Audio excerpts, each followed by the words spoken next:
Oke, kita langsung mulai aja ya. Kali ini kita bakal bedah tuntas sebuah panduan yang penting banget buat tim marketing farmasi. Gimana sih caranya beradaptasi dan tetap berjaya di era jaminan kesehatan nasional atau yang kita kenal sebagai JKN? Nah, ini dia. Penulisnya langsung kasih kita sebuah tamparan realitas. Aturan main yang dulu kita pakai udah nggak berlaku lagi. Oke, mari kita gali lebih dalam. Kita akan bagi pembahasan ini jadi 5 bagian penting. Anggap aja ini peta perjalanan kita. Mulai dari ngenalin medan perang yang baru, sampai gimana caranya jadi pemasar yang nggak cuma bertahan, tapi juga menang di era JKN.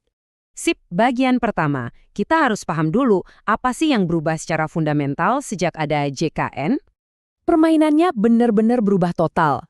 Dulu mungkin kita bisa andelin kedekatan personal, tapi sekarang bukan lagi soal siapa yang paling jago jualan, tapi siapa yang paling jago baca sistem.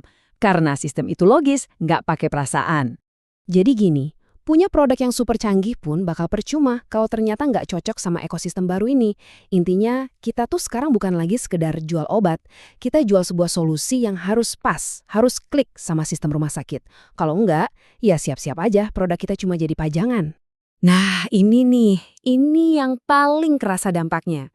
Ada satu korban terbesar dari cara berpikir lama, yaitu diskon besar-besaran. Yuk kita lihat kenapa jurus ini udah nggak ampuh lagi. Coba deh kita pikirin, di sebuah lingkungan yang semuanya serba diatur, harga murah itu ternyata bukan lagi raja. Terus apa dong yang sekarang jadi prioritas utama rumah sakit atau klinik? Jadi, kalau kita nawarin diskon gede buat produk yang ternyata ribet urusan klaimnya atau stoknya sering kosong, itu malah dianggap resiko bukan keuntungan. Diskon gede itu sekarang bisa jadi sinyal keputusasaan, bukan lagi tanda nilai lebih. Kalimat ini singkat, tapi dalam banget. Ini persis menggambarkan mindset yang baru. Rumah sakit bakal lebih milih produk yang harganya mungkin sedikit lebih mahal, tapi stoknya pasti, klaimnya aman, dan nggak bikin pusing. Kepastian itu mata uang baru di era JKN.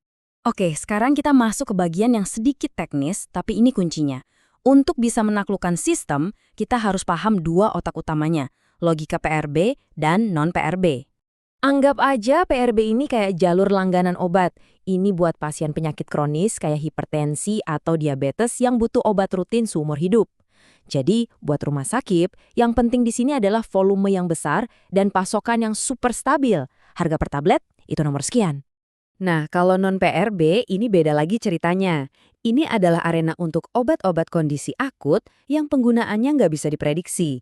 Disinilah dokter punya kebebasan klinis, dan disinilah kita sebagai pemasar punya ruang untuk nunjukin nilai lebih dari produk kita dan mainin strategi margin.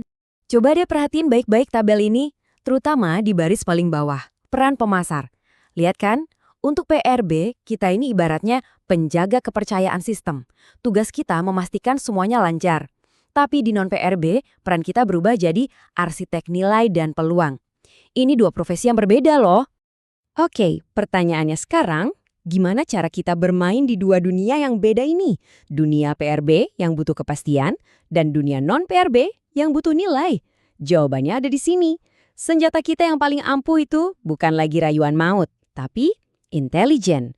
Intelijen yang didapat dari survei rumah sakit yang presisi. Ini bedanya langit dan bumi. Banyak pemasar yang survei cuma buat gugurin kewajiban. Cuma nanya stok sama harga pesaing. Tapi pemasar yang strategis, dia pakai survei sebagai senjatanya. Dia memetakan seluruh medan perang sebelum memutuskan mau menyerang dari mana. Nah, ini dia contoh survei yang beneran. Kita itu kayak detektif yang lagi menyelidiki organisme hidup bernama rumah sakit. Bukan cuma ngumpulin data di permukaan, dari sinilah kita bisa nemuin celah di mana kita bisa jadi mitra strategis buat mereka, bukan cuma sekedar jadi pemasok barang. Semua yang kita bahas tadi pada akhirnya mengarah ke satu hal, evolusi. Seorang pemasar farmasi harus berevolusi kalau mau bertahan. Jadi intinya begini, era JKN ini secara alami membelah pemasar jadi dua kubu. Ada pemasar reaktif yang masih pakai cara lama, ngandelin diskon dan kerja keras, dan ada pemasar strategis yang berpikir dulu sebelum bertindak, yang datang dengan data dan ujung-ujungnya membangun kesuksesan jangka panjang. Pada akhirnya, kunci sukses di lanskap yang baru ini bukan lagi soal bekerja lebih keras, tapi soal berpikir lebih cerdas. Panduan ini seolah menantang kita semua untuk berubah dari sekedar penjual menjadi seorang ahli strategi sistem. Dan ini jadi pemikiran penutup yang sangat kuat buat kita renungkan.